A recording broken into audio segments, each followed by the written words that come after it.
देखिए, मैं ये कहना चाहती हूँ कि ये अभी लोअर कोर्ट का डिसीजन या उनकी सेइंग्स हो सकती है, और हम सब जानते हैं कि जब ये सारा मामला उठा था तो किस तरीके से सबूतों के साथ उन्होंने छेड़छाड़ करी।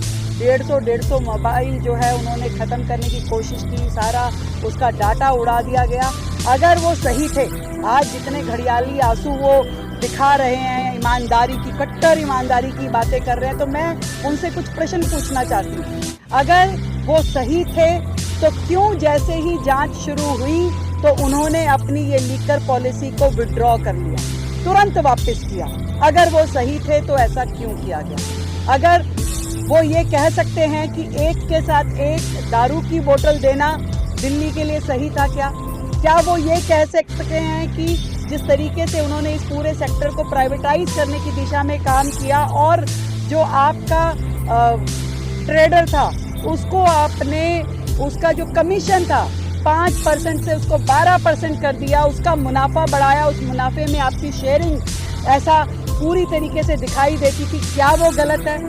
उच्च न्यायालय ने भी, सर्वोच्च न्यायालय ने भी समय समय पे अपनी टिप्पणी करके इस पे चिंता जताई और मनी लॉन्ड्रिंग की वहाँ पे कहीं ना कहीं साक्ष्य पाए गए। तो क्या वो आप क्या कहना चाहेंगे उस पर? आज आप बड़े हुंकार भर रहे हैं कि हम तो ईमानदार थे। अरे ये सारी की सारी चीजें, एक चीज नहीं है, 20 चीजों में आपने दिल्ली की जनता के साथ बेईमानी की। क्या आपने शीश महल में दिल्ली की जनता के साथ बेईमानी नहीं करी? क्या आपने स्कूल घोटाले में दिल्ली की जनता के साथ बेईमानी नहीं करी? आपने कौन सी जगह छोड़ी? क्या काम आपने छोड़ा? आप जिस ईमानदारी की बातें कर रहे हैं, आज भी आप नौटंकी कर रहे हैं। आप वो व्यक्ति हैं जिसको 42 साइज की शर्ट आती है और 44 पहन के दिखाते हैं मैं कितना साधारण व्यक्ति हूँ।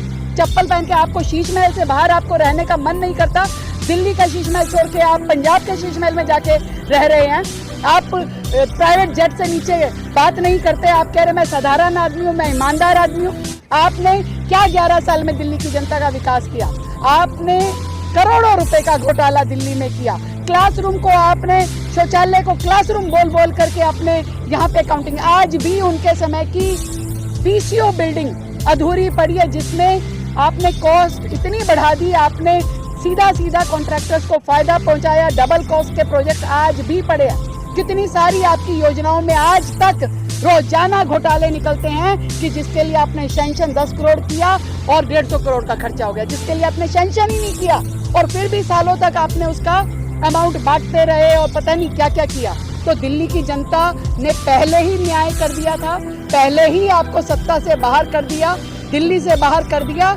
और मैं समझती हूँ कि न्यायालय का भी आदेश जब आएगा तो उसमें जरूर वहाँ पे भी न्याय होगा, दिल्ली की जनता को न्याय मिलेगा और दिल्ली की जनता का जो पैसा आपने गबन किया है उसके लिए भी न्याय मिलेगा। चैनल को like, comment, share and subscribe जरूर।